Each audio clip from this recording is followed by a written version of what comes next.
ज़्यादा हो जाएगा।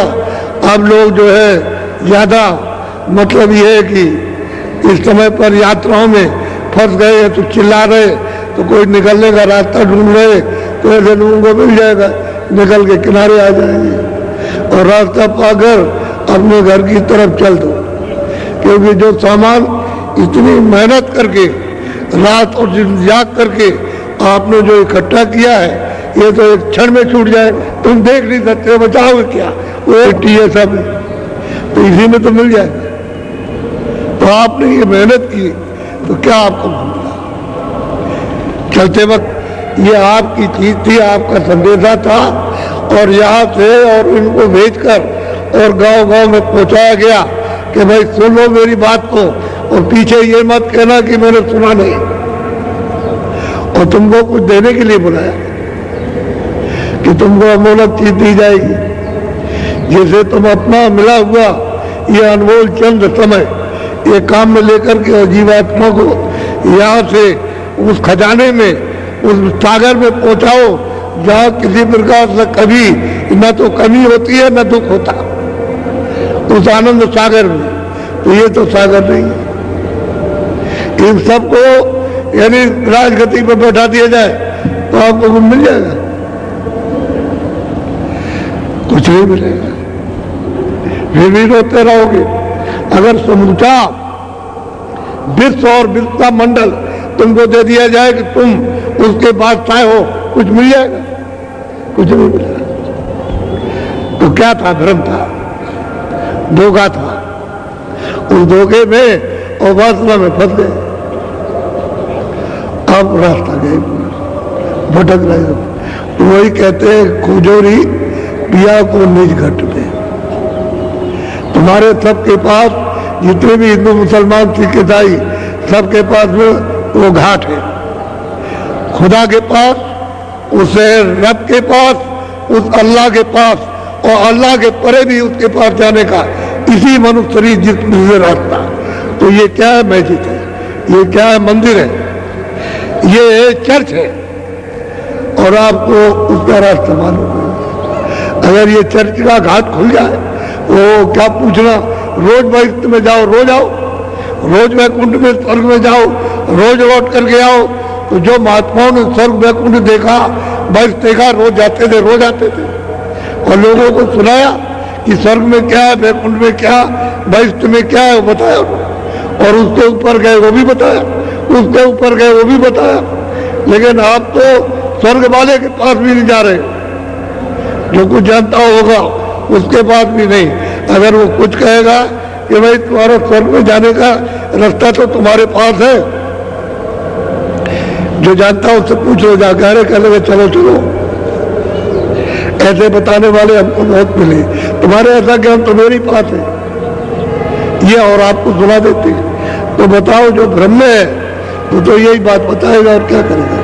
वो आपकी बात लगेगी जब चारों तरफ से तकलीफों में जब घिर जाओगे, आफत आएगी और बचने का कोई रास्ता नहीं रहेगा, तब घबराओगे। उसी घबराने में अगर कोई महात्मा की आवाज मिल गई तो धीरे से निकल जाओगे, धीरे से सिमट करके बाहर आ जाओगे और फिर सोचना पड़ेगा कि असली हमारा यत्न क्या है, किस काम के लिए आए थे, क्या करना था, क्या नहीं करना था।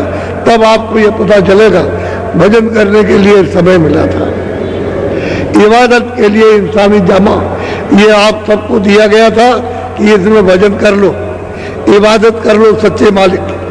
वह कुछ नहीं किया, कोई बात नहीं, ख्वाहिशों की, इच्छाओं की, तमन्नाओं की ये पूजा पाठ और इबादत हो रही है मालिक से मिलने के लिए। इस जीवात्मा को, रूह को मालिक के पास पहुंचाने की नहीं है। ये तो बाहर की चीजें हमको मिल जाए और इससे हमको और सुख मिल जाए, अरे दवा इसलिए खाते हो ठीक हो जाए, और हमको सुख मिल जाए, जो बाकी रह गया उसको लिए चाहे जितनी भी दवा खाओ, लेकिन इसमें सुख नहीं है, इसमें आराम नहीं है। इसलिए जो तत्व कम हो गए, दवा तत्वों की कमी को पूरा करने के लिए ली जाती है, वो आपकी समझ में नहीं आता, उसको आप भूल जाते। तत्व पूरा करो और भजन करने के लिए आदेश मिला। सबको आदेश मिला जगत जात का, स्त्रियां भी करे और पुरुष भी करे, बच्चे भी करे और बच्चियां भी करे। जिनकी उम्र 12 वर्ष से ऊपर हो गई तब कर सकते हैं। अब तो आपको यह अधिकार सबको मिल गया, तो जब अधिकार मिला तो सबको करना चाहिए था। लेकिन आपने ये कभी सोचा है कि भाई हमको मनुष्य शरीर मिला भजन करने के लिए, ये हमारा असली काम था और बाकी तो ये सब नकली और बनावट की। तो इसका भी मतलब ये है, इसको भी ठीक से रख लेते, इन सब मिट्टियों से इसको मरम्मत करके और बाकी इसको छोड़ देते हो, चले जाते हैं। तो वो तो काम किया नहीं, मिट्टी मेरी मिट्टी मेरी मिट्टी मेरी मिट्टी, भाई ये चिल्लाते रह गए। आखिर में रोते हुए चले गए, बेइज्जती के साथ निकाले जाओगे घर से।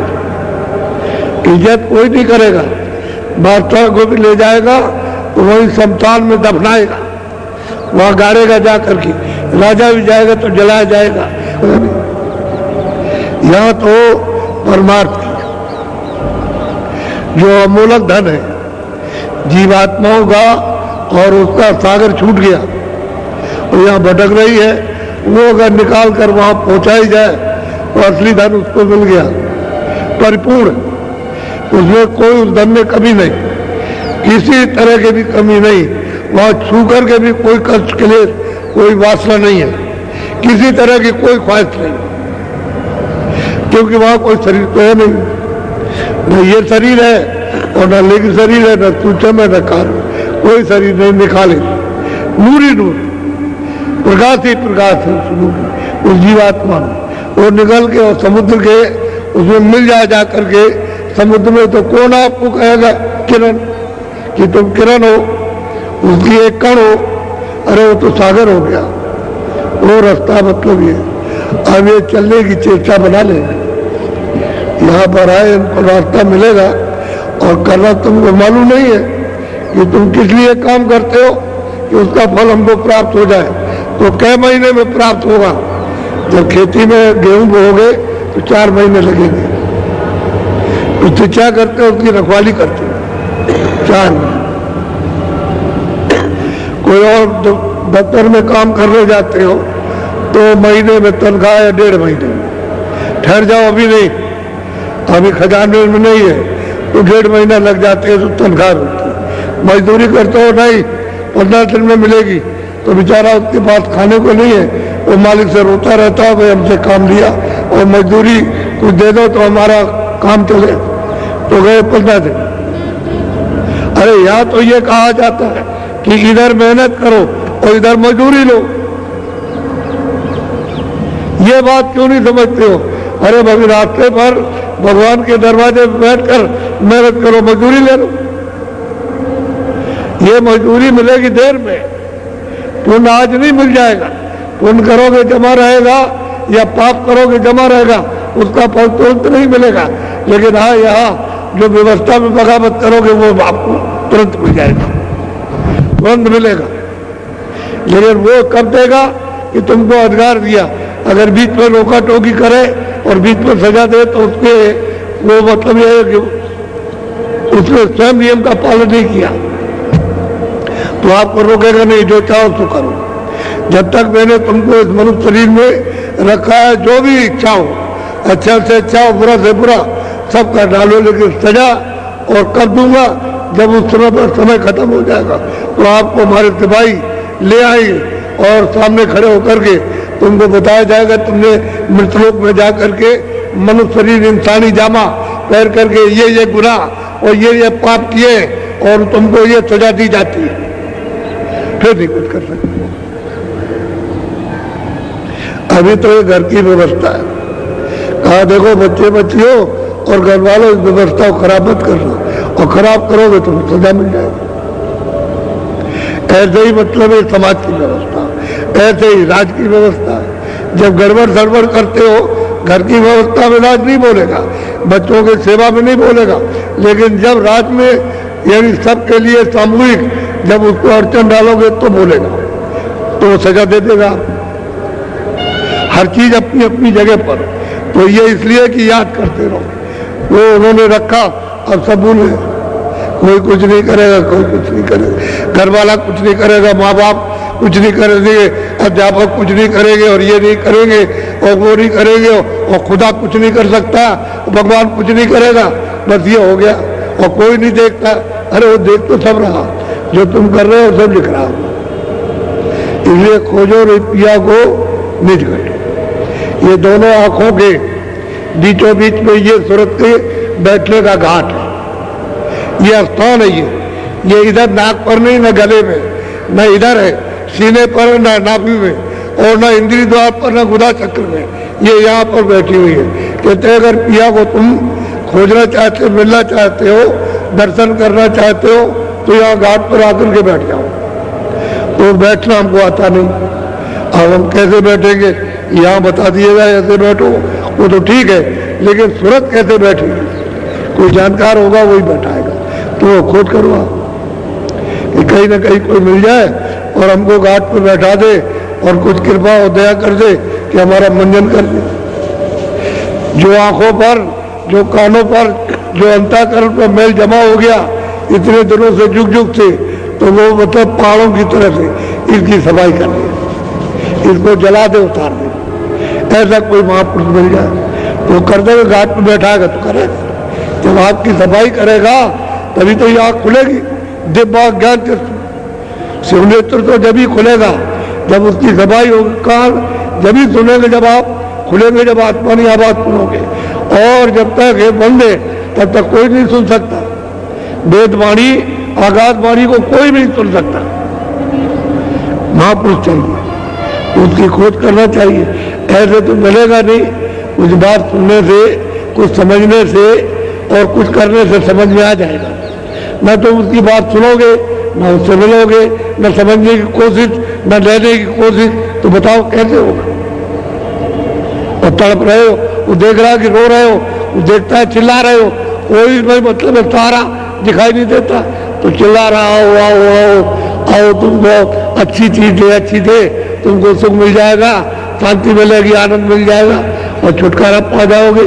जलन मरण की पीड़ा मामूली पीड़ा, नहीं पीड़ा, होश नहीं रहता, न पहचान सकते हो, न देख सुन सकते हो और न समझ सकते हो। ऐसी पीड़ा, तो इस पीड़ा से बचने के लिए कोई रास्ता खोजना चाहिए। खोजो रे पिया को निज घट में। तो ये संदेशा जो दिया गया है सब प्रांतों में, तो लोगों ने अपने अपने समाचार भेजे कि यहाँ टैक्स बहुत लग गया है और कैसे आएंगे? गाड़ी से आओ, गाड़ी से आ जाओ और छोटी मोटी सवारी कर लो, उससे चले आओ, क्योंकि उससे तो घर से और उससे तो बहुत बड़ी चीज मिलेगी।